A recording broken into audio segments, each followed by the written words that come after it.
வணக்கம். நான் டிவிகே தொண்டன் கேரளாவிலேருந்து பேசுகிறேன்.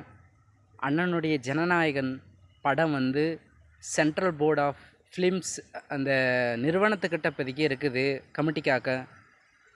இந்த சமயத்தில் படம் கொஞ்சம் கொஞ்சமாக ரிலீஸ் ஆகுது. ஒரு சிலருங்க சொல்கிறாங்க முழு படம் என்கிட்ட இருக்குது, லிங்க் ஷேர் பண்ணவா அப்படின்னு கேட்குற அளவுக்கு சமூக வலைதளத்தில் இன்றைக்கி அந்த ஜனநாயகனுடைய படத்தை இந்தமாரிலாம் நீங்கள் கொஞ்சம் கொஞ்சமாக ரிலீஸ் பண்ணுறீங்க. படத்துக்கு சர்டிஃபிகேட்டும் கொடுக்காம இப்படி அலக்கழிச்சிட்டு அவர் அரசியலில் இருக்கிற நேரம் பார்த்து அவர் மேலே தாக்குதல் நடத்துகிற விதமாகவே இப்படி செயல்படுறீங்க. அவர் சரியாக கரெக்டாக சொல்லிட்டாரு, நான் சினிமாவை விட்டுட்டு அரசியலுக்கு வந்திருக்கேன்னு சொல்லிட்டு. ஆனால் நீங்கள் சினிமாவையே பிடிச்சிட்டு தொங்குறீங்க. அவரை பழிவாங்குறன்ற நோக்கத்தில் செய்கிறீங்க. அந்த படத்தில் எவ்வளோ முதலீடு செஞ்சுருப்பாங்க, எவ்வளோ உழைப்பை முன் வச்சிருப்பாங்க.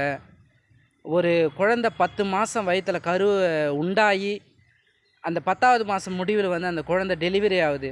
அந்த சமயத்தில் போய் அந்த குழந்தை பிறக்க விடாமல் செஞ்சு அதை சிசேரியன் பண்ணி கை தெரியுது, கால் தெரியுது, தலை தெரிகிற அளவுக்கு நீங்கள் செஞ்சால் இது மிகப்பெரிய தவறு இல்லையா? ஏங்க இந்தமாரிலாம் செய்கிறீங்க? ஆட்சியும் அதிகார பலமும் உங்கள் கையில் இருந்தால் ஒரு தனிநபர் தாக்குதலை இப்படி தான் செய்வீங்களா? கொள்கை ரீதியாகவும் அரசியல் ரீதியாகவும் ஒரு தலைவர்கள்கிட்ட நேரடியாக மோதணுங்க. அவர் தனிப்பட்ட வாழ்க்கை மீது விமர்சனம் எழுப்பதும், அவர் தனிப்பட்ட அந்த சினிமா துறையில் இருக்கிற அந்த படத்தை பேன் பண்ணி வச்சுக்கிட்டு இந்தமாரி வேலை செய்யுது, இதெல்லாம் தவறுங்க.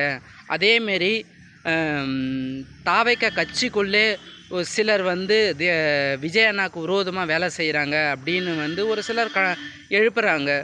ஒரு சில டவுட்டுகள் எழுப்புகிறாங்க. இருந்தாலும் அவங்களுக்கும் ஒன்று சொல்லிக்கிறேங்க, இது தப்புங்க. நல்ல தலைவர் காலமும் நேரமும் சூழ்நிலைகளும் ஒரு நல்ல தலைவனை உருவாக்கிக்குது. அது இயற்கையினுடைய மாற்றம்.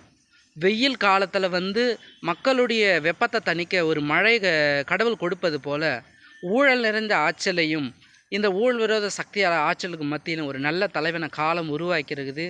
அந்த தலைவன் பொறுப்பேற்பான், தமிழகத்தின் முதல்வராக பொறுப்பேற்பான் என்பதில் யாராலையும் எந்த சக்தியாலும் அது மாற்ற முடியாது. இயற்கையின் மாற்றம், கடவுளுடைய நீதி, அது நிச்சயமாக அந்த நீதி வெல்லும். இந்த சினிமா துறை இந்த விஷயம், அந்த ஜனநாயகன் பட விஷயம் வந்து யாரும் தயவு செஞ்சு பரப்பாதீங்க. இனி அதை வந்து அது மேலே வந்து எந்த ஒரு பார்வையும் போகாதீங்க. அந்த படம் ரிலீஸ் ஆகட்டும், தியேட்டருக்கு வரட்டும், நம்ம எல்லோரும் ஒன்று சேர்ந்து போய் பார்ப்போம். தமிழக டிவிக்கு தொண்டனா ரசிகனாக சொல்கிறேன், என்னையும் ஒரு காலம் விஜயுடைய படத்தையோ அந்த காட்சிகளை யாருக்கும் ஷேர் பண்ணாதுங்க. நன்றி, வணக்கம்.